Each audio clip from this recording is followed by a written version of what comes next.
Hello friends, welcome back to channel.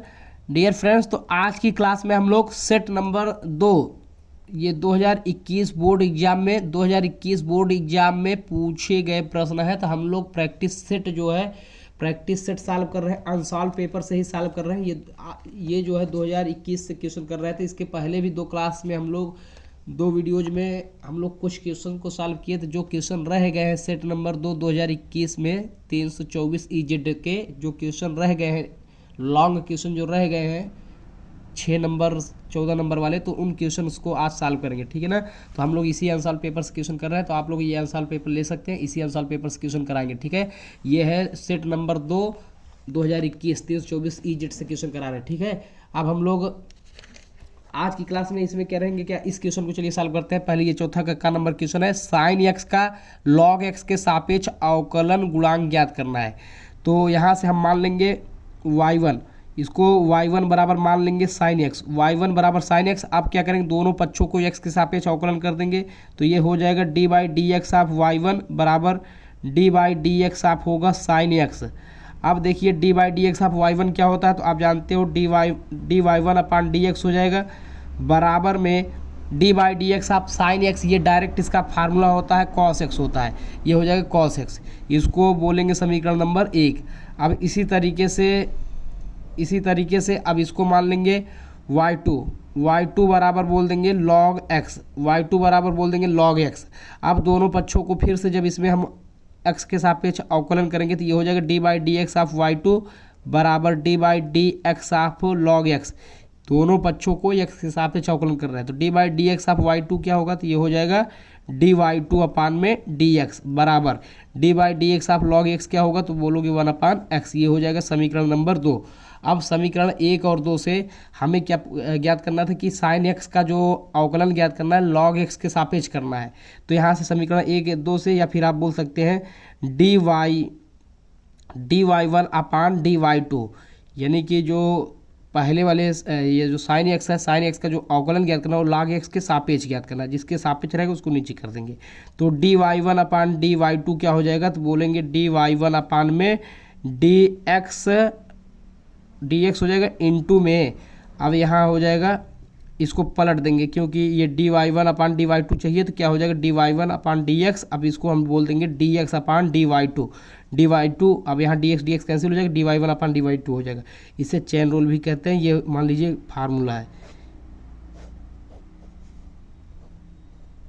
अब इसी में मान रख देंगे समीकरण 1 और 2 से, समीकरण 1 और 2 से मान रखेंगे d y one upon d y two बराबर d y one upon d x का मान है कॉस एक्स इंटू में 1 अपान, ये देखिए d x d y two upon d x का ये पलट दिया है, तो 1 अपान एक्स 1 अपान एक्स है। ये देखिए d y two upon d x है, यहाँ लिखा क्या है d x upon d y two, अर्थात इसको क्या किया पलट दिया। जब इसको पलट देंगे तो इसका मान क्या हो जाएगा, एक्स हो जाएगा।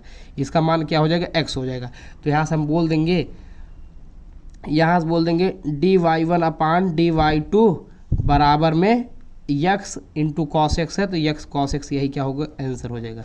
ये 2021 में 6 नंबर में पूछा गया प्रश्न था। ये 324 आप लोग देख भी सकते हैं। सेट जो है 324 ईजेड में बना था, 2 ही सेट बने थे 2021 में, तो उसी में ये पूछा गया क्वेश्चन है। आंसर आ जाएगा इसका यक्स कॉस एक्स। क्वेश्चन क्या था एक बार फिर से ध्यान से देखिए। ये देखिए कह रहा था कि साइन एक्स का लॉग एक्स के सापेक्ष अवकलन गुणांक ज्ञात करना था। तो हम मान लेंगे यहाँ से y1 बराबर साइन एक्स, तो इसका अवकलन कर देंगे तो d y one upon d x cos x हो जाएगा। इसी प्रकार से लॉग एक्स का अवकलन कर देंगे तो d y two upon d x क्या हो जाएगा, तो 1 अपान एक्स। समीकरण 1 व 2 से, या फिर चेन रूल लगा के d y one upon d y two निकाल लेंगे, अर्थात कॉस साइन एक्स का लॉग एक्स के सापेक्ष के लिए हो जाएगा d y one upon d y two. तो यहाँ से समीकरण 1 और 2 से यहाँ मान रख देंगे, इसका मान है क्या, कॉस एक्स। ये d x upon d y two, इसको पलट देंगे तो ये हो जाएगा एक्स, इसका मान आ जाएगा एक्स कॉस एक्स, यही आंसर हो जाएगा, ठीक है। अब अगला क्वेश्चन देखते हैं। ये देखिए इसमें दूसरा क्वेश्चन है, दिखाइए कि फलन एफ एक्स बराबर x square plus 3x plus 5 comma x बराबर 1 पर संतत है। एक्स बराबर 1 पर संतत है। अब एक्स बराबर 1 पर कोई भी फंक्शन सतत तभी होगा जब उसकी लेफ्ट हैंड लिमिट, चलिए यहाँ लिख दे रहे हैं,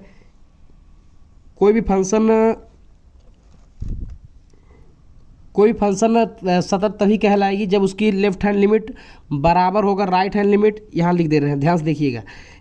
कोई भी फंक्शन कंटिन्यूअस तभी होगी जब उसकी लेफ्ट हैंड लिमिट बराबर हो राइट हैंड लिमिट और बराबर हो वैल्यू ऑफ फंक्शन के, value of function eight given point, value of function eight given point. अगर ये तीनों मान आपस में बराबर होते हैं तो कोई भी फलन आपस में क्या कहलाएंगे, सतत कहलाएंगे, ठीक है ना। कोई भी फलन जो है सतत तभी होगा जब left hand limit right hand limit और वैल्यू ऑफ फंक्शन जो भी दिए गए बिंदु पे अगर उन तीनों का मान बराबर हो जाएगा तो ऐसे फलन सतत फलन कहलाते हैं। क्वेश्चन क्या है कि दिखाइए कि फलन f x बराबर x square plus 3x plus 5 x बराबर 1 पर सतत है। x बराबर 1 पर सततता की जाँच करना है तो ये सिद्ध करना है कि x बराबर 1 पर ये फलन क्या है, सतत है। तो फंक्शन दिया है x बराबर 1 पर चेक करना है, तो हम यहाँ से क्या करेंगे, लेफ्ट हैंड लिमिट का मान निकालेंगे, राइट हैंड लिमिट का मान निकालेंगे, फिर जो है वैल्यू ऑफ फंक्शन का मान निकालेंगे। तो यहाँ से बोलेंगे लेफ्ट हैंड लिमिट के लिए क्या करते हैं कि लिमिट लिखते हैं, किस बिंदु पे ज्ञात करना है तो आपको पता है x बराबर 1 पर जो है सिद्ध करना है, x बराबर 1 पर संतत की जांच करना है, यही सिद्ध करना है कि x बराबर 1 पर ये क्या है, फलन जो है सतत है। तो x बराबर 1 पर संतत की जांच लिख सकते हैं। तो यहाँ लेफ्ट हैंड लिमिट क्या होगा, लिमिट x टेंस टू 1 पे चेक करना है तो लेफ्ट हैंड लिमिट क्या होगा, 1 माइनस फंक्शन f(x) लिखेंगे, f(x) और यहाँ से f(x) का मान दिया है, limit x tends to 1 minus function f(x) का मान दिया है। क्वेश्चन में देखेंगे आप लोग ध्यान से, तो लिखा है x square plus 3x plus 5, तो यहाँ से f(x) के स्थान पर लिख देंगे x square plus 3x plus 5। और अब क्या करना है कि अब x बराबर 1 माइनस एच रख देना है, x बराबर 1 माइनस एच रखने पर, x बराबर 1 माइनस एच रखने पर तो अब यहाँ से हो जाएगा लिमिट h टेंस टू 0, जहाँ जहाँ x वहाँ 1 माइनस एच का होल 1 माइनस एच रखेंगे तो यहाँ 1 माइनस एच का होल स्क्वायर हो जाएगा प्लस 3, फिर यहाँ क्या है x के स्थान पर हो जाएगा 1 माइनस एच प्लस क्या है 5।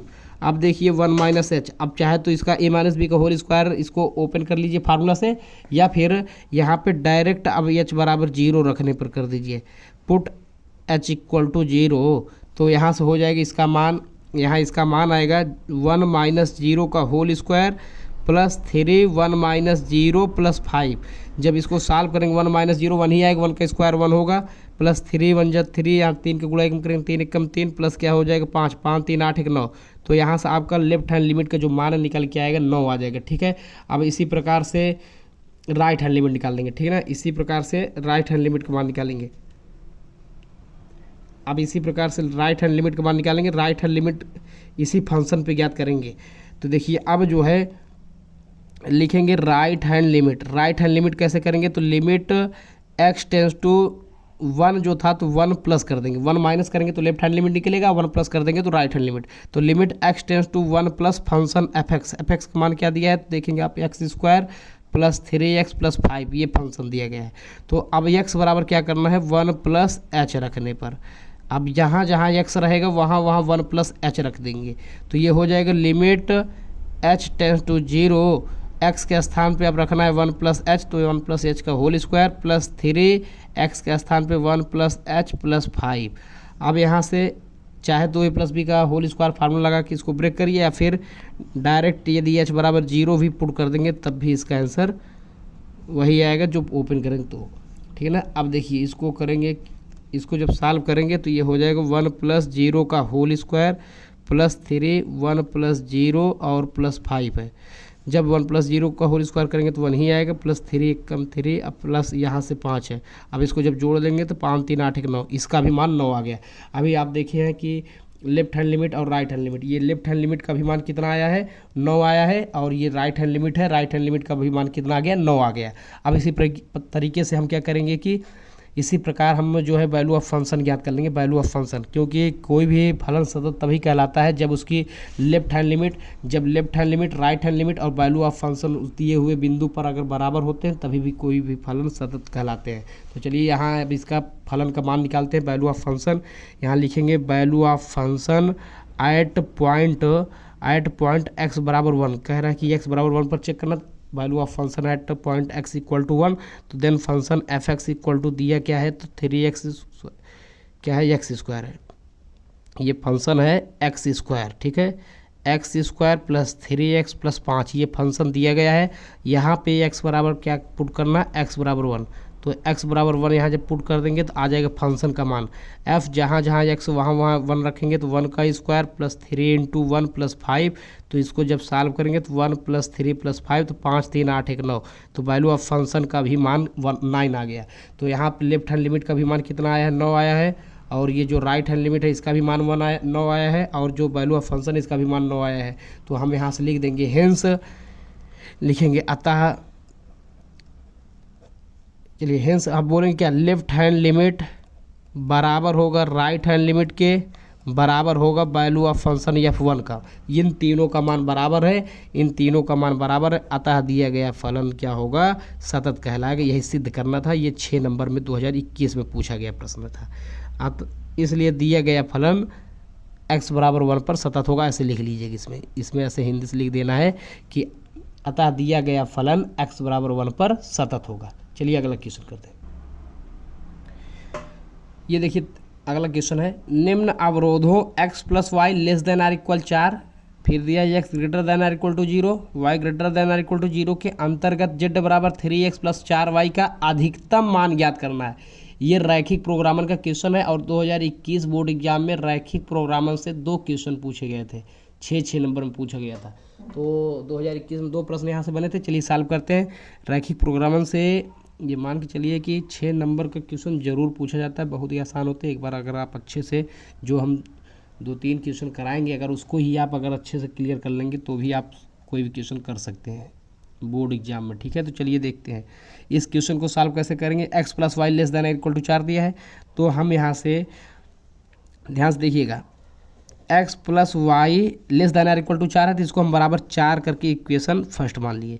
फिर यहाँ पे दिया है x greater than equal to 0 दिया है, x greater than equal to 0 तो x बराबर 0 इक्वेशन सेकेंड, और फिर y greater than equal to 0 लिखा है, इसके स्थान पर लिख देंगे y बराबर 0, समीकरण नंबर 3। अब समीकरण 1 2 3 से हम इसको हल करेंगे, ठीक है ना। इसको हल करके यहाँ से ग्राफ बनाएंगे इसका, ठीक है। देखिए जैसे भी होगा आगे हम लोग कर रहे हैं, बढ़िया से देखते रहिए, ध्यान से समझते रहिए। 2-3 क्वेश्चन इसके अगर कर लेते हैं तो आप आराम से इसके क्वेश्चन सॉल्व कर सकते हैं। दिया था निम्न अवरोधों x plus y less than equal to 4 और x greater than equal to 0, y greater than equal to 0 के अंतर्गत z बराबर 3x प्लस 4y का अधिकतम मान ज्ञात करना है। तो यहाँ से x प्लस वाई बराबर 4 कर देंगे समीकरण 1, और x बराबर 0 y बराबर 0 समीकरण 2 3। अब क्या करेंगे, समीकरण 1 में ध्यान दीजिए, समीकरण 1 में ध्यान देना है। एक बार जब x बराबर 0 रख देंगे, ध्यान दीजिए समीकरण 1 में जब x बराबर 0, तो अगर x के मान यहाँ 0 रख देंगे ना, y के मान 4 आ जाएगा, y के मान 4 आ जाएगा।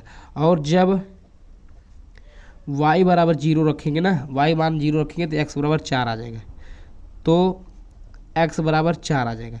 तो यहाँ से आपका पॉइंट जो मिलेगा ये हो जाएगा, x का मान 0 तो y का मान 4, और यहाँ पे x का मान 4 तो y का मान 0, ये आएगा, 2 पॉइंट मिल जाएंगे।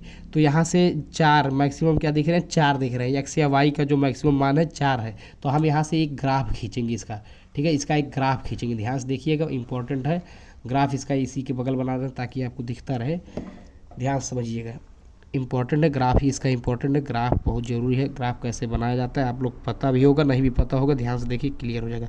एक चतुर्थांश बनाएंगे, इस चतुर्थांश में ये होता है x एक्सिस, आपको पता भी होगा, ये x एक्सिस है, ये ऊपर वाला क्या है y एक्सिस है, ऊपर वाले को y एक्सिस बोलते हैं, और नीचे वाला ये है y डैश एक्सिस है, और ये क्या हो जाएगा, ये वाला x डैश एक्सिस हो जाएगा, ये x डैश एक्सिस है, ठीक है।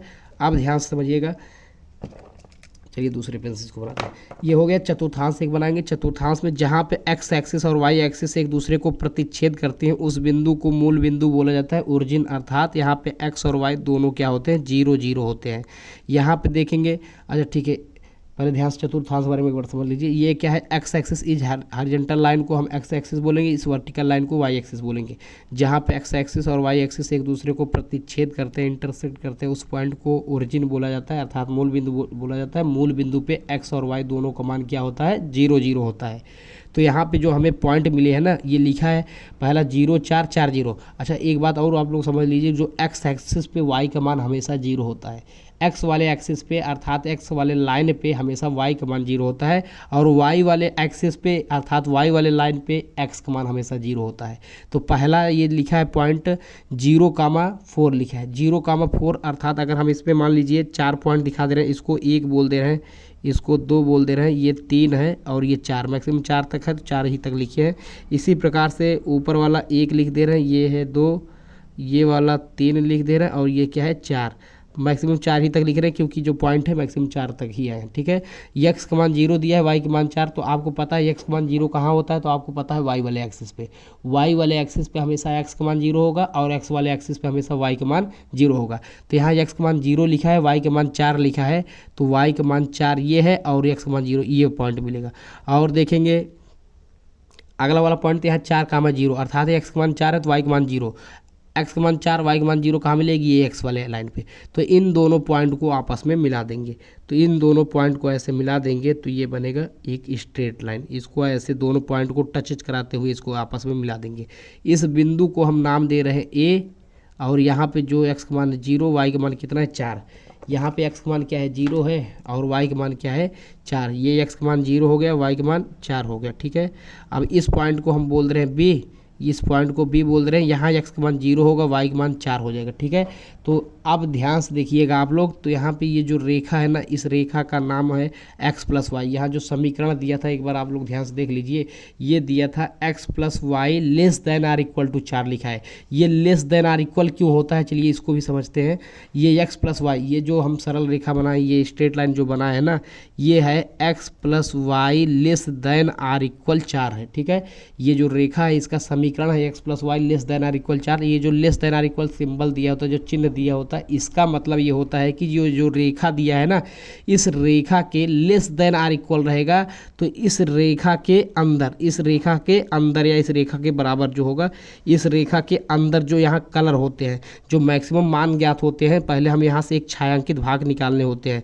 हम इसको एरो ऐसे अंदर की ओर दिखा देंगे। ठीक है ना, ये अंदर की ओर एरो इसलिए रिप्रेजेंट कर रहे हैं कि इस जो छायांकित भाग को जो हम कलर करेंगे इस रेखा के अंदर करेंगे। ठीक है, इस रेखा के अंदर करेंगे, तो इस रेखा के अंदर, और ध्यान से देखिएगा, ये जो समीकरण है y greater than equal to 0 और x greater than equal to 0 लिखा है, इसका मतलब ये हुआ कि x, ये वाली लाइन है, x के बराबर हो गया, x से ऊपर कलर होगा, और ये y greater than equal to 0 का मतलब ये हुआ कि y के ये राइट साइड या फिर y के इस, ये जो y है ना, इसके ये दाहिने तरफ ही कलर होगा, क्योंकि y greater than equal to 0 है। तो इसका जो कलर भाग होगा, ये छायांकित भाग होगा, ये वाला भाग क्या होगा, ऐसे कलर हो जाएगा। ठीक है, ये कलर हो जाएगा। तो अब जो है ये जो कलर हुआ रहता है ना, इस बिंदुओं से जो सटे हुए पॉइंट रहते हैं, उन पॉइंटों से ही हम अधिकतम या न्यूनतम मान निकालते हैं। आप अगर ध्यान से देखिएगा ना, तो क्वेश्चन लिखा था कि के अंतर्गत z बराबर 3x प्लस 4y का अधिकतम मान ज्ञात करना है। अगर अधिकतम मान रहे या न्यूनतम मान रहे तो हम ऐसे पहले तो समीकरण बना के यहाँ एक्स वाई पॉइंट ज्ञात कर लेंगे। पॉइंट ज्ञात करने के बाद हम एक चतुर्थांश बना के ये चित्र बनाते हैं। चित्र बनाने के बाद हम छायांकित भाग पता करते हैं, छायांकित भाग बनाते हैं। जब छायांकित भाग बना लेते हैं ना, तो देखते हैं छायांकित भाग किन बिंदुओं से होके ये जो है बन रहा है। तो जिन बिंदुओं से ये टच करता रहता है, उन्हीं बिंदुओं से हम अधिकतम या न्यूनतम मान निकालते हैं। ठीक है, तो अब हम लोग इसको लिखते हैं, यहाँ लिखेंगे पॉइंट। ठीक है, ये लिख दे रहे हैं पॉइंट, ये है बिंदु। ठीक है, हम मान ले रहे हैं ये बिंदु है। फिर यहाँ पे लिखेंगे x का मान, वैल्यू ऑफ x, यहाँ लिखेंगे वैल्यू ऑफ y, और यहाँ पे आपको दिया है z बराबर 3x प्लस 4y, ये जो है दिया है। ठीक है ना, इसी पे हमें अधिकतम मान बताना है। ठीक है, तो अब जो है इसको इस तरीके से सारणी टेबल बना लेंगे इसका। अब देखेंगे किस पे ये अधिकतम आ रहा है। तो ये देखेंगे जो ग्राफ बन रहा था ना, एक बार ध्यान से देखिए, ये बिंदु O पे भी टच कर रहा है, और ये A पर भी टच कर रहा है, और C पर, ये B पर भी टच कर रहा है। तो हम 3 बिंदुओं पे मान निकालते हैं। ये जो है 6 नंबर में पूछा गया प्रश्न है, बहुत ही आसान है, कोई फार्मूला नहीं लगेगा। थोड़ा सा आप अगर आपको कॉन्सेप्ट क्लियर तो आप आसानी से ज्ञात कर पाओगे।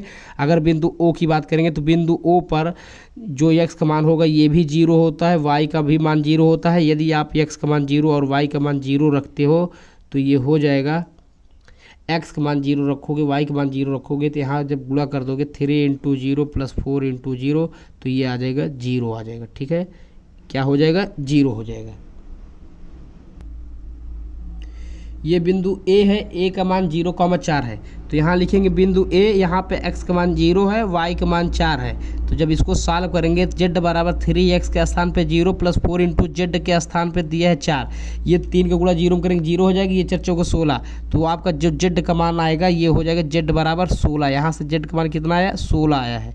अब यहाँ से जब b पॉइंट निकालेंगे, b पॉइंट आपको यहाँ देखेंगे, ये देखेंगे क्या है, b का मान 0,4 है ना, सॉरी 4,0 होगा, एक्स एक्सिस है, एक्स एक्सिस है, ये पॉइंट क्या बनेगा 4,0, सॉरी यहाँ थोड़ा सा गलत है, इसको बना लीजिएगा, ये क्या होगा 4,0, ये जो है पॉइंट क्या होगा, ये 0,4 नहीं होगा, ये 4,0 है, क्योंकि एक्स वाले एक्सिस पे एक्स का मान हमेशा कुछ न कुछ होता है, वाई का मान 0 होता है।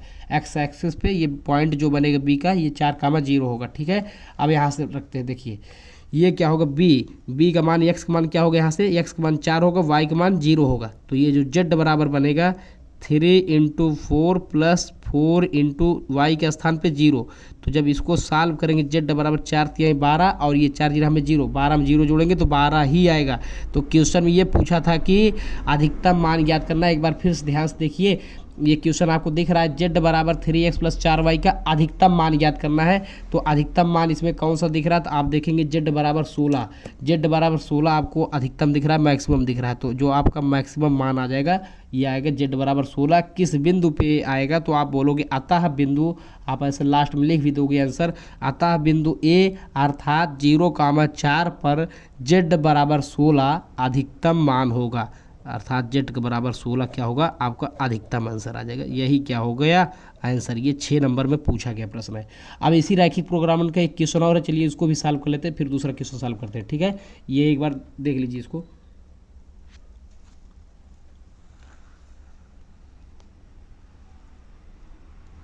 ये एक बार इसको अच्छे से सॉल्व कर लीजिएगा। बहुत ही सिंपल सा क्वेश्चन है, रैखिक प्रोग्रामर से बहुत ही आसान क्वेश्चन आते हैं और इसमें कोई फार्मूला यूज नहीं होता, आपको बस कॉन्सेप्ट क्लियर हो। आप अगर 2-3 क्वेश्चन भी किए हैं इस पे तो आप जरूर एग्जाम में सॉल्व कर पाते हैं, ठीक है। तो चलिए अगला क्वेश्चन इसी के कर लेते हैं, उसके बाद फिर दूसरा क्वेश्चन स्टार्ट करते हैं। ये भी 2021 में ही पूछा गया प्रश्न है। अभी जो हम क्वेश्चन कराए ना रैखिक प्रोग्रामर से, 2 क्वेश्चन पूछा था, एक क्वेश्चन सॉल्व करा दिए, दूसरा ये है, आलेखी विधि द्वारा निम्न अवरोधों के अंतर्गत रैखिक प्रोग्रामन समस्या को हल कीजिए। ये इक्वेशन दिया गया है, x + 2y ≥ 10 और दिया है 3x + 4y <= 24 और x > 0 y > 0 और एवं z बराबर 200 x + 500 y का न्यूनतम मान ज्ञात कीजिए, ठीक है ना। न्यूनतम मान ज्ञात करना है, ठीक है, न्यूनतम मान ज्ञात कीजिए। चलिए ठीक है, इसको देखते रहिए हम लोग, चलिए इसको सॉल्व करते हैं। मान लेते हैं, माना, यहाँ से हम लोग मान लेते हैं, माना जो समीकरण दिए हैं x + 2y बराबर, इसको हम बोल दे रहे हैं 10, समीकरण 1 बोल दे रहे हैं, ठीक है।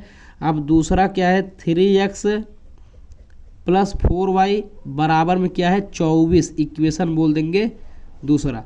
फिर दिया है x बराबर 0 कर देंगे तीसरा समीकरण, y बराबर 0 कर देंगे समीकरण चौथा, ठीक है। ये समीकरण मान लिए हैं। अब देखिए x, समीकरण 1 देखेंगे, समीकरण में x + 2y बराबर 10 दिया गया है, तो यहाँ पे एक बार x का मान 0 रख के y का मान निकालते हैं, फिर y का मान 0 रख के x का मान निकालते हैं। एक तरीका ये भी है, x का मान 0 रखेंगे तो y का मान आएगा, y का मान 0 रखेंगे तो x का मान आएगा। अब दूसरा तरीका है, आप ये भी समझ सकते हैं, ध्यान से देखिए, बहुत ही अच्छा मेथड बताएंगे, अगर आपको अच्छा लगे तो ये भी यूज कर सकते हैं, ठीक है। तो ये देखिए, हम लिखेंगे समीकरण 1 से, समझिएगा, ये भी बता दे रहे हैं, जो अच्छा लगे वो आप उसको यूज करिएगा। x का मान 0 रखेंगे तो y का मान आएगा, y का मान 0 रखेंगे तो x का मान आ जाएगा। अब समीकरण 1 से समीकरण 1 है क्या, आप देखोगे x + 2y बराबर 10 दिया गया है, तो आप राइट साइड में देखो कौन सी संख्या लिखी है, जो भी संख्या लिखा रहे दाहिने तरफ में, उसी संख्या से हम क्या कर देते हैं, दोनों पक्षों में भाग दे देते हैं। जैसे कि यहाँ 10 लिखा है, 10 से दोनों पक्षों में भाग दे देंगे, जो भी संख्या रहेगा सेम उसी संख्या से दोनों पक्षों में भाग दे देते हैं। और हम राइट साइड में कोशिश करते हैं +1 बनाने की। अगर जब +1 हो जाता है तो जो x के नीचे रहेगा वो x का मान आ जाएगा, जो y के नीचे रहेगा y का मान आ जाएगा। चलिए देखते हैं, इसको सॉल्व करके देखते हैं। अब यहाँ लिखा क्या है, दाहिने तरफ में 10 है ना, 10 से दोनों पक्षों में भाग दे देंगे। जब 10 से भाग देंगे तो ये हो जाएगा x/10 प्लस ये होगा 2y/10 बराबर 10/10, यहाँ से अगर आप इसको कैंसिल करोगे 2 एक कम 2, 2 5 10, तो ये बनेगा x अपान में 10 प्लस y अपान में 5 बराबर 10 अपान 10। इसको आप कैंसिल करोगे 1 आ जाएगा।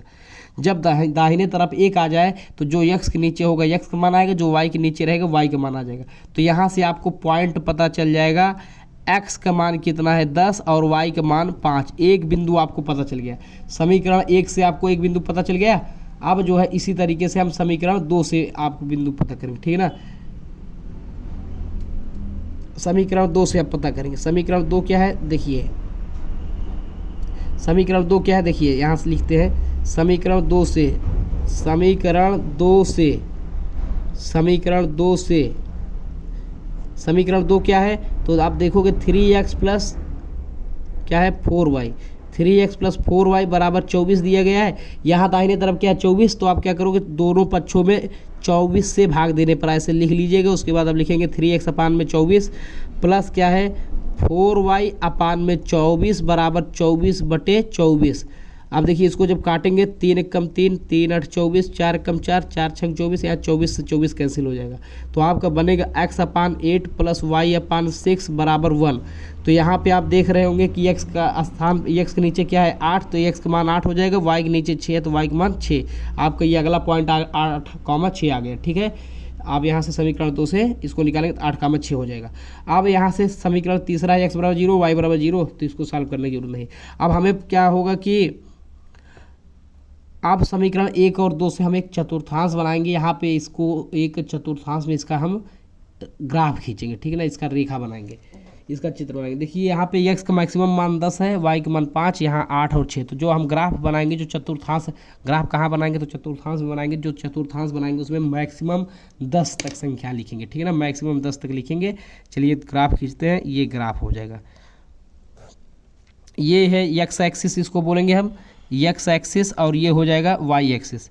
ये क्या हो जाएगा y एक्सिस, ये क्या होगा y एक्सिस, और ये हो जाएगा y डैश एक्सिस, और ये क्या होगा x डैश एक्सिस। जहाँ पे x एक्सिस y एक्सिस एक दूसरे को इंटरसेक्ट करते हैं उसको हम ओरिजिन बोलते हैं, मूल बिंदु बोलते हैं। तो यहाँ से ये इस पर हम मैक्सिमम 10 नंबर तक संख्या लिख देते हैं। 2 से शुरू करते हैं, क्योंकि 1 2 3 लिखेंगे तो बहुत बड़ी लाइन खींचना पड़ जाएगा, ठीक है। तो बाकी यदि आपकी इच्छा है ग्राफ अगर आपको बनाना है, पेज में भरना है, तो आप 1 2 3 भी लिख सकते हैं, लेकिन अगर बहुत बड़ी संख्या होगी तो लिखना संभव नहीं होगा। तो 2 हो गया, 4 6 8 10, इस तरीके से। बहुत ज़्यादा बड़ी संख्या होता, अगर 100 होता तो हम 20 40 इस तरीके से लिखते, और बड़ी संख्या होता तो 50 100 के रूप में लिख देते। तो यहाँ पे मैक्सिमम 10 तक लिखा गया है ना। ये इसको बोलते हैं 2, फिर ये क्या है 4, ये होगा 6, ये होगा 8 होगा, ये क्या है 10 है, ठीक है। यहाँ पे x का मैक्सिमम मान कितना है तो देखेंगे, ये जो बिंदु दिया गया है 10 का मान 5 है, x का मान 10 तो y का मान 5 है। जब x का मान 10 होगा तो y का मान 5 होगा। तो x का मान 10 कहाँ है तो ये देखेंगे आप इस पॉइंट पे, x का मान 10 कहाँ है तो आप देखोगे इस पॉइंट पे 10 है, y का मान 5, तो y का मान 5 कहाँ होगा तो देखोगे 4 और 6 के बीच में, 4 और 6 के जस्ट जो बीच में होगा यही पॉइंट क्या होगा 5 होगा। तो हमें ये दोनों पॉइंट को आपस में मिलाना है। तो आप स्केल रख के बढ़िया से इसको एक सीधी रेखा इसको आपस में से मिला दोगे। इस बिंदु को हम बोलेंगे A, और यहाँ पे जो मान होगा ये 10,0 होगा, क्योंकि x एक्सिस पे x का मान हमेशा ये क्या हो गया 10 हो गया। जिस बिंदु पे मिल रहा तो x का मान हो जाएगा, और y का मान हमेशा यहाँ 0 होता है। और इस बिंदु को हम बोल देते हैं B, और B का मान होगा यहाँ x का मान 0, y का मान क्या है 5, तो ये 0,5 हो जाएगा। और ये जो रेखा बना है ना, इस रेखा का जो समीकरण है इसको हम एरो बना के ये बाहर लिख दे रहे हैं। ये है x + 2y, और यहाँ लिखा था जो क्वेश्चन था, क्वेश्चन में दिया था greater than or equal to 10 दिया था। क्या दिया था greater than or equal to 10। एक बार दिखा भी दे रहे हैं, ये लिखा है x + 2y greater than or equal to 10, ठीक है ना। ये हो गया। अब यहाँ से दूसरा वाला समीकरण लिखेंगे। दूसरा वाला क्या है ये देखिए, ये दूसरा क्या है 8,6 ना, 8,6। तो अब 8,6 को यहाँ से प्लाट करते हैं। ये देखिए 8,6, 8 कहाँ पे होगा, x का मान 8 ये है हो गया, और y का मान 6 तो ये वाला मिलेगी इसके ऊपर थोड़ा सा। तो इसको हम लेके आएंगे और ये 8 पे ऐसे मिला देंगे, तो ये आएगा इस तरीके से। ये रेखा खींचा गया। अब ये जो रेखा होगा इसका नाम हम लोग लिख देते हैं, इसका मान लिख देते हैं। इस रेखा का जो समीकरण था ये था 3x + 4y और दिया था less than or equal to 24 लिखा है। 3x + 4y less than or equal to 24 है, ये less than or equal to 24। अब देखिए ग्राफ किस तरीके से कलर हम करेंगे ना, ये कलर किधर होगा, इसमें होगा या फिर इसमें होगा या इसमें होगा या इसके बाहर होगा। तो इसको चेक करने के लिए पहले हम इस रेखा को जो लिखे ना, ये लिखा है less than or equal to, तो इस रेखा के अंदर होगा, इस रेखा के अंदर, इस रेखा के अंदर होगा और इस रेखा के बाहर की ओर होगा, क्योंकि ये लिखा है x + 2y greater than or equal to 0। अगर ग्रेटर देन का चिन्ह लगा है तो हमेशा रेखा के बाहर कलर होगा, और अगर लेस देन आर इक्वल रहेगा तो रेखा के अंदर होगा, रेखा से अंदर होगा। ठीक है, तो ये less than or equal to तो इस रेखा के अंदर होगा, और ये वाला रेखा क्या है, ग्रेटर देन है, तो इस रेखा के बाहर की ओर होगा, इस रेखा के बाहर की ओर होगा। ठीक है, इस रेखा के बाहर की ओर बनेगा। तो ध्यान से देखिएगा, समझने की कोशिश करिएगा। ये जो रेखा होगा ना, इस रेखा के बाहर होगा और इस रेखा के अंदर होगा। तो इस रेखा के बाहर और इस रेखा के अंदर कॉमन पॉइंट देखेंगे। यदि आप ठीक से बनाओगे ना, स्केल से खींच के अगर ठीक से बनाओगे तो इसका जो ग्राफ छायांकित भाग होगा कुछ ये वाला आएगा। ठीक है ना, इसको अगर आप ठीक से स्केल से खींच के बनाओगे तो इसका जो ग्राफ बनेगा यही वाला बनेगा, यही वाला भाग क्या होगा, इसका छायांकित होगा। तो आपको पता है ये वाला पॉइंट, आपको पता है ये ए माने थे 10,0, बी माने थे 0,5, इसको सी बोल देंगे। सी इधर लिख दे रहे हैं, यही लिख दे रहे हैं। चलिए सी जो होगा ये 0,6 होगा, इसको बोल दे रहे हैं सी। और ये जो डी पॉइंट है, ये डी पॉइंट हो जाएगा 8,0। ठीक है, अब जहाँ पे एक दो रेखाएं एक दूसरे को प्रतिच्छेद करती हैं उस बिंदु को भी ज्ञात कर लेते हैं। इस बिंदु को नाम दे रहे हैं ई, और ई का मान कैसे निकालेंगे, तो समीकरण 1 और 2 को सॉल्व करेंगे। समीकरण 1 व 2 को सॉल्व करेंगे। समीकरण 1 व 2 क्या है, एक बार देख लीजिए। ये x + 2y = 10 है और 3x + 4y = 24 है। इन दोनों समीकरण को आपस में सॉल्व करेंगे। सॉल्व कैसे होगा, ध्यान से देखिए। यहाँ पे 4y है और ये क्या है 2y है, तो हम समीकरण ये एक में यदि 2 से गुणा कर देंगे 4y आ जाएगा, तो फिर माइनस कर देंगे तो हो जाएगा। या फिर इसमें 3 से गुणा करेंगे तो ये 3x हो जाएगा, फिर ये भी 3x है। तो चाहे इसमें 3x से गुणा करिए चाहे 2y से, तो चलिए हम 2 से गुणा कर दे रहे हैं समीकरण 1 में 2 से गुणा करने पर। तो चलिए समझिए, यहाँ से ध्यान से देखिएगा। ये देखिए समीकरण 1 में 2 से गुणा कर दिए तो हो जाएगा 2x + 2 दूनी 4y = 10 दूनी 20। इसके बाद जो समीकरण 2 था 3x + 4y = 24 में से इसको माइनस कर देंगे। ये क्या है 2x + 4y बराबर में क्या है 20 है। जब इसको माइनस करेंगे ना, नीचे इसका चिन्ह क्या होगा, चेंज हो जाएगा। इसके आगे प्लस है तो ये क्या होगा माइनस, प्लस है तो माइनस, ये भी माइनस। तो यहाँ से अगर 4y से 4y कैंसिल कर देंगे, 3x में 2x घटाएंगे तो कितना आएगा x। x = 24 में यदि 20 घटाएंगे तो इसका मान कितना आएगा 4।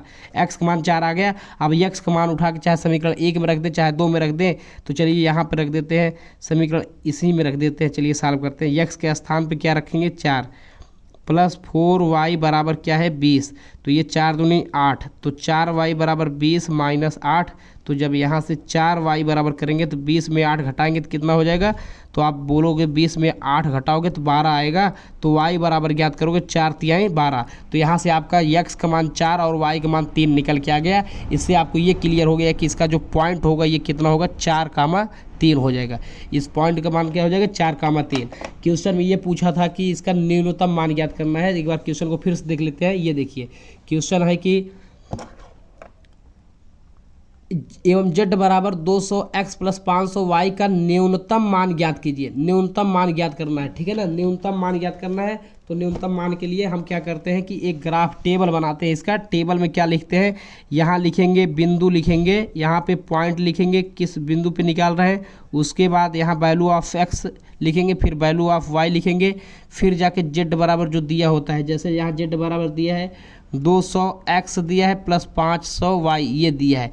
इसी अवरोध पे हमें बताना है, इसका न्यूनतम मान बताना है, मिनिमम वैल्यू बताना है, ठीक है। इसी मान पे बताना है। चलिए इसको सॉल्व करते हैं। ये भी 6 नंबर में पूछा गया प्रश्न है। सिंपल सा क्वेश्चन है। आप लोग अगर एक बार सॉल्व कर लेंगे तो ज़रूर एग्जाम में कर लेंगे। यहाँ पे कोई फार्मूला यूज नहीं होता, बस आपको कॉन्सेप्ट क्लियर है, ग्राफ का कॉन्सेप्ट क्लियर है, इक्वेशन आपको सॉल्व करना आता है तो बहुत ही आसानी से इसको सॉल्व कर सकते हैं। और ये 6 नंबर का आपका समझ लीजिए प्लस पॉइंट रहेगा, इसको कम टाइम में आप प्रैक्टिस कर सकते हो। जैसे देखते हैं बिंदु, अब यहाँ किस बिंदु पे देखेंगे तो अभी हम ये बातें रिपीट किए हैं, ये बातें रिपीट किए हैं कि जो छायांकित भाग रहता है, जो छायांकित भाग रहेगा ना, छायांकित भाग जो रहेगा उसी के आसपास जो पॉइंट रहेंगे, जो उसको टच करते हुए पॉइंट रहेंगे, उन्हीं बिंदुओं से ही हम अधिकतम या न्यूनतम मान निकालते हैं। तो कौन कौन सा बिंदु इसको स्पर्श कर रहा है, तो आप बोलोगे बी, सी और क्या है ई, बी, सी और ई। तो बिंदु बी पे जो पॉइंट का मान है, एक्स का मान यहाँ 0 है, 5, 0,5 है, तो एक्स का मान 0 हो जाएगा, वाई का मान 5। तो यहाँ जब जेड बराबर सॉल्व करेंगे 200 इंटू 0 प्लस 500 इंटू में 5, तो जब इसको सॉल्व करेंगे ना तो ये 200 को गुणा 0 करेंगे 0 हो जाएगा, ये 5m 2500। तो आपका जो जेड का मान निकल के आएगा यहाँ से, जेड बराबर 5m 2500 हो जाएगा। जेड बराबर कितना आ गया, 2500 हो गया। ठीक है, अब जो है इसी तरीके से बिंदु सी पे निकालते हैं। बिंदु सी क्या है, तो बिंदु सी पे 0,6 है, तो ये 0 है, ये 6 है। तो यहाँ से जो जेड बराबर आएगा 200 इंटू 0 प्लस 500 है इंटू में 6। जब इसको सॉल्व करोगे तो जेड बराबर 6 35, ये आ जाएगा 3000 आ जाएगा। ठीक है, जेड मान आ जाएगा 3000। इसके बाद अभी बिंदु ई है, अभी बिंदु ई है जिसको हम समीकरण 1 2 सॉल्व करके पॉइंट निकाले थे। तो बिंदु जो ई होगा, यहाँ पे एक्स का मान 4 दिया है, वाई का मान 3 दिया है, तो जेड बराबर हो जाएगा 200 गुणे 4 प्लस 500 गुणे वाई, वाई का मान क्या है तो 3। तो जब इसको सॉल्व करेंगे तो ये 4 दूनी 800 हो जाएगा, प्लस 5 तिहाई 1500। तो जब इसको जोड़ देंगे ना, 1500 में 800 अगर जोड़ेंगे ना, 1500 में यदि 800 जोड़ देंगे तो 15 8 क्या हो जाएगा, 2300 आ जाएगा।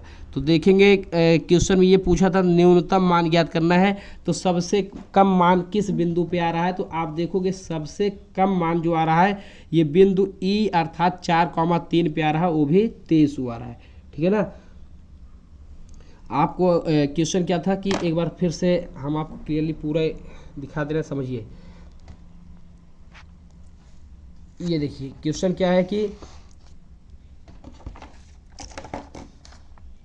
ये आलेखी विधि द्वारा निम्न अवरोधों के अंतर्गत रैखिक प्रोग्रामन समस्या को हल कीजिए। ये समीकरण दिया था x + 2y > 10 और 3x + 4y > 24, और ये x > 0 y > 0 एवं z बराबर दिया है 200x + 500y का न्यूनतम मान ज्ञात करना है, न्यूनतम मान। अब इसके लिए हम करते क्या है, जो अब यहाँ से देखिए, ये जो मान लेंगे समीकरण मानने के बाद x + 2y = 10 समीकरण 1 मान लेंगे, फिर 3x + 4y = 24 समीकरण 2 हो जाएगा, x = 0 y = 0 कर लेंगे। अब इसके बाद समीकरण 1 से हम क्या बताएं कि समीकरण 1 से आपको जो आसान पड़े, यदि x का मान 0 रखोगे तो y का मान आएगा 5, y का मान 0 रखोगे x = 10 आएगा।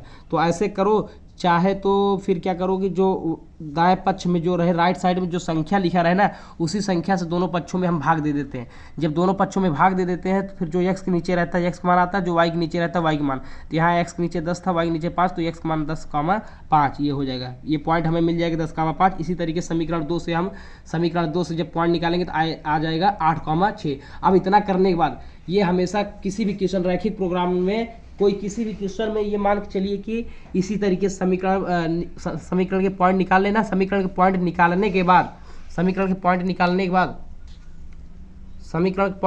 के बाद हमेशा हम एक ग्राफ खींचते हैं। ग्राफ में जो पॉइंट दिए होते हैं ना, जैसे यहाँ 10,5 है और ये 8,6, तो हमेशा पॉइंट निकालने के बाद हम यहाँ पे ग्राफ में ये पॉइंट जो मैक्सिमम मान रहता है उसको मैक्सिमम पॉइंट तक दिखा देते हैं, फिर ग्राफ बनाते हैं। ग्राफ बनाने के बाद इस रेखा का समीकरण ये था लिख दिया, और इस रेखा का समीकरण ये था।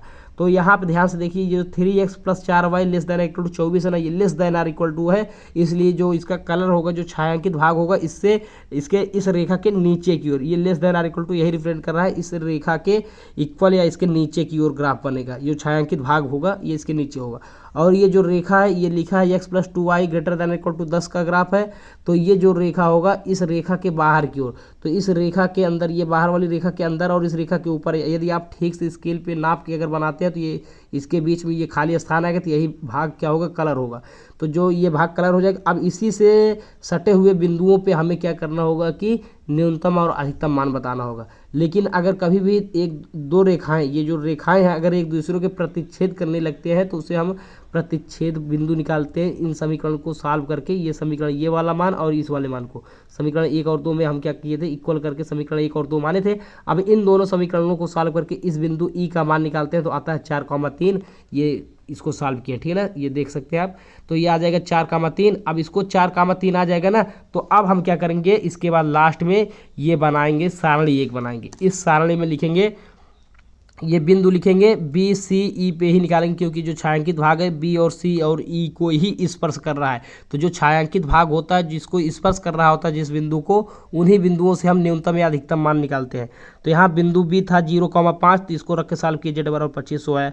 फिर सी पे 0,6, तो ये आ जाएगा जेड बराबर 3000 आ जाएगा। और जब ई निकाल रहे थे 4,3, तो इस पे आ गया जेड बराबर 2300। तो देखेंगे सबसे कम किस पे है, तो सबसे कम देखेंगे दिया है, सबसे कम दिया है जेड बराबर 2300 पे आया है ना। तो ये देखिए जेड बराबर 2300 पे सबसे न्यूनतम मान आया जेड बराबर 2300, तो इसको लिख देंगे न्यूनतम।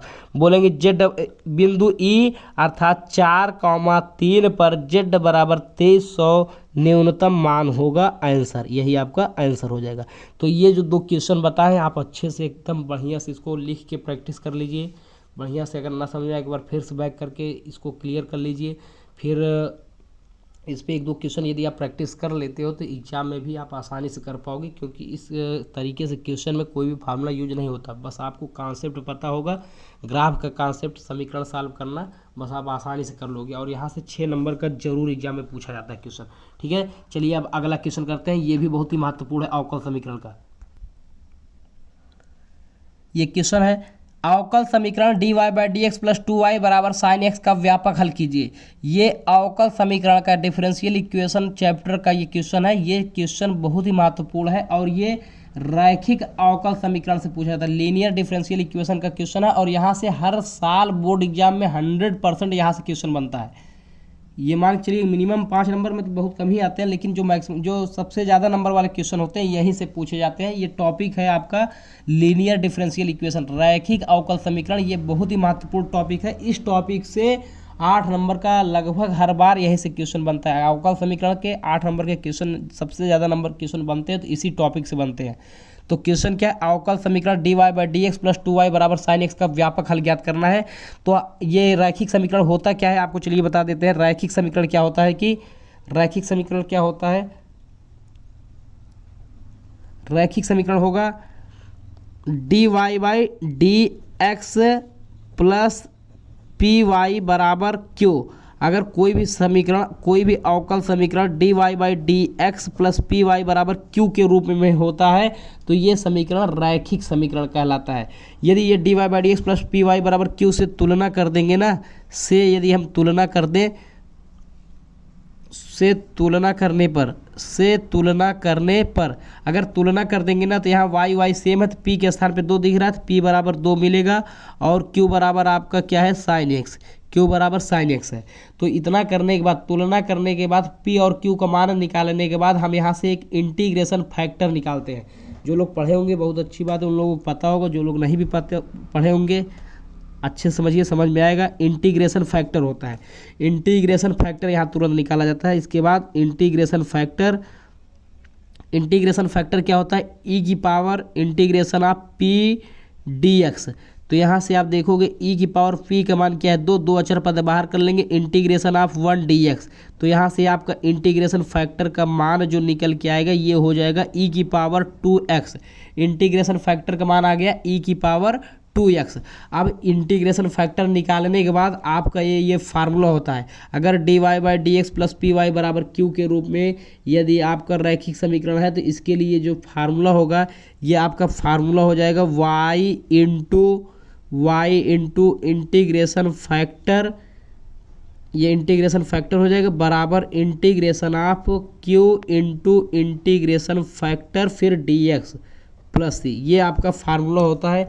यदि ये फार्मूला याद किया है तो आप आसानी से क्वेश्चन को कर पाएंगे। और 100% यहाँ से एक क्वेश्चन जरूर आता है रैखिक डिफरेंशियल इक्वेशन, रैखिक अवकल समीकरण से एक क्वेश्चन 100% बोर्ड एग्जाम में आता है। तो इस तरीके से क्वेश्चन को आप अच्छे से प्रैक्टिस कर लो। ये बोर्ड एग्जाम में बार बार पूछे जाते हैं, बस संख्याएं ही चेंज करेगा। आप फार्मूला याद कर लो, इसी कॉन्सेप्ट पे 2-3 क्वेश्चन कर लीजिए, अपने आप क्लियर हो जाएगा, ठीक है ना।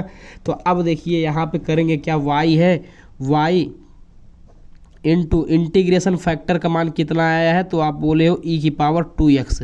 e की पावर 2x है, if का मान यहाँ से ये देखना रहे, e के पावर क्या है 2x। अब बराबर इंटीग्रेशन ऑफ q का मान क्या है साइन x है, इंटू इंटीग्रेशन फैक्टर का मान है e की पावर 2x dx प्लस क्या हो गया c। अब थोड़ी देर के लिए इसको हम मान लेते हैं i, लेट थोड़ी देर के लिए इसको हम i बोल दे रहे हैं। तो नाउ i बराबर, देखिए इसको ना हो तो आप समीकरण 1 भी बोल सकते हैं। अब थोड़ी देर के लिए इस पूरे पार्ट को हम क्या बोले, इस पूरे पार्ट को i बोले हैं, ठीक है ना।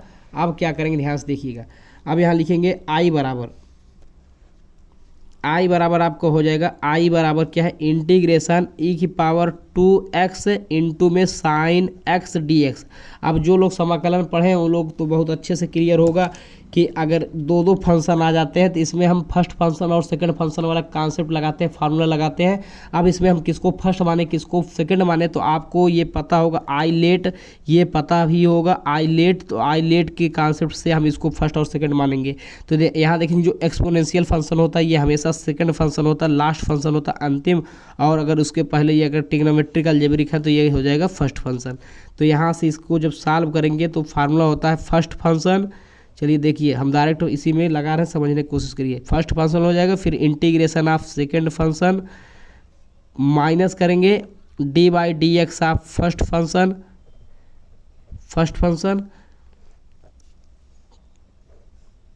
Into integration of second function e की पावर 2x dx, फिर पूरे का होल dx हो जाएगा, फिर पूरे का होल dx, ठीक है। तो अब ध्यान से समझिएगा, यहाँ पे जब इसको करेंगे तो ये हो जाएगा,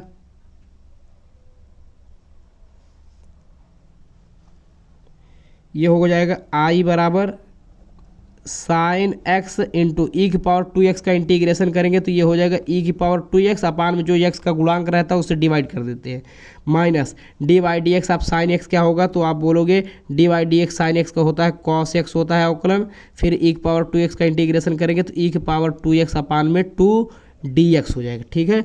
अब क्या होगा कि i बराबर आ जाएगा 1/2 e की power 2x sine x minus 1/2 बाहर कर लेंगे, फिर से यही बनेगा क्या e की पावर 2x कॉस x आ जाएगा dx। अब फिर से इसको मानेंगे सेकंड फंक्शन और इसको फर्स्ट फंक्शन, ठीक है। अब इसको फिर से मानेंगे सेकंड फंक्शन और फर्स्ट फंक्शन। तो इसको जब सॉल्व करेंगे, जब इसको सॉल्व करेंगे तो ये हो जाएगा i बराबर 1/2 e की power 2x sine x minus 1/2। आप ध्यान से देखिए, इसको जब फर्स्ट फंक्शन मानेंगे कॉस x, इंटीग्रेशन आप e की पावर 2x करेंगे तो ये आएगा e की power 2x/2 minus d by d x. आप फर्स्ट फंक्शन करेंगे तो कॉस x का अवकलन जो होता है माइनस साइन x होता है, माइनस साइन x हो जाएगा। उसके बाद फिर इंटू इंटीग्रेशन आप सेकंड फंक्शन करेंगे तो e की पावर 2x का इंटीग्रेशन e की पावर 2x/2 dx हो जाएगा, ठीक है। अब इसको जब सॉल्व करेंगे तो ये हो जाएगा i बराबर 1/2 e की power 2x sine x minus 1/2 का अंदर गुणा करेंगे तो ये हो जाएगा 1/4 e की पावर 2x कास x। अब ये माइनस माइनस प्लस और यहाँ माइनस ऑलरेडी पहले से है तो ये हो जाएगा माइनस 1/2 का गुणा 2 में करेंगे तो 1/, हो जाएगा 4 इंटीग्रेशन ऑफ e की power 2x sine x dx। और यहाँ पे आप देख रहे हो स्टार्टिंग में थोड़ा ये देख रहे होगे i बराबर क्या है e की पावर 2x dx, e की power 2x sine x dx, इसके स्थान पे क्या बोले हैं पूरा i। तो यहाँ से अब देखिए इसको हम बोल देंगे i बराबर 1/2 e की power 2x sine x minus 1/4 e की पावर 2x कास x, और इसको पूरे को बोल देंगे 1/4 और इस पूरे पार्ट को बोल देंगे i। इसका मान क्या है i, तो ये i लिख देंगे। अब ध्यान से देखिएगा, अब ये i है प्लस 1/4 i क्या है माइनस में, इधर लेके चले जाएंगे तो प्लस 1/4 i हो जाएगा। इधर आप देखेंगे यहाँ से कॉमन क्या मिल रहा है, तो देखेंगे यहाँ से e की पावर 2x दोनों में कॉमन है तो e की पावर 2x कॉमन भी लिख सकते हैं, e⁴ और यहाँ 2 और यहाँ 4 है, 2 भी कॉमन ले सकते हैं। तो यहाँ से हो जाएगा sin x माइनस 1/2, यहाँ हो जाएगा cos x। अब देखिए एक i प्लस i/4, ये 4 कम 4 और एक 5, 5i हो जाएगा, 5i/4 बराबर हो जाएगा e⁴ अपान में 2 sin x minus 1/2 cos x। अब देखिए यहाँ से 2 से ये कैंसिल होगा तो ये 2 हो जाएगा। तो i बराबर जब लिखेंगे तो ये 2/5 उल्टा ये पलट जाएगा, 2/5 e⁴ sin x minus 1/2 cos x हो गया। अब i का मान हो गया। अब हम यहाँ से समीकरण 1 में i का मान 2/5 e⁴ sin x minus 1/2 cos x समीकरण 1 में रखने पर, तो समीकरण 1 क्या है यहाँ से देखते रहिए। समीकरण 1 से आप बोल देंगे, समीकरण 1 से, समीकरण 1 क्या था तो बोले थे आप y इंटू e⁴ था बराबर इंटीग्रेशन आप sin x into e⁴ dx था, तो इसके स्थान पर ये पूरा है, इसी को i बोले थे। इसका मान हो जाएगा 2/5 e⁴ यहाँ हो जाएगा, अगर इसके नीचे 1 मान लें, इसका तिर्यक गुणा कर देते, ये हो जाएगा 2 sin x minus cos x अपान में क्या है 2।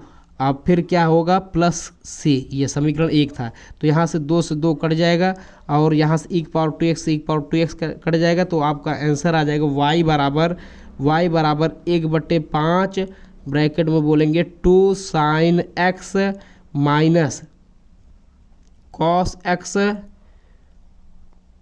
प्लस क्या होगा c, ठीक है ना, प्लस c, ये आपका आंसर हो जाएगा प्लस c, ठीक है। ये आपका आंसर आ गया। यही जो है 8 नंबर में पूछा गया प्रश्न है। और आपको बता दें कि रैखिक अवकल समीकरण से 100% 8 नंबर के क्वेश्चन बोर्ड एग्जाम में पूछे जाते हैं। तो आप अच्छे से एक बार इसको प्रैक्टिस कर लीजिए।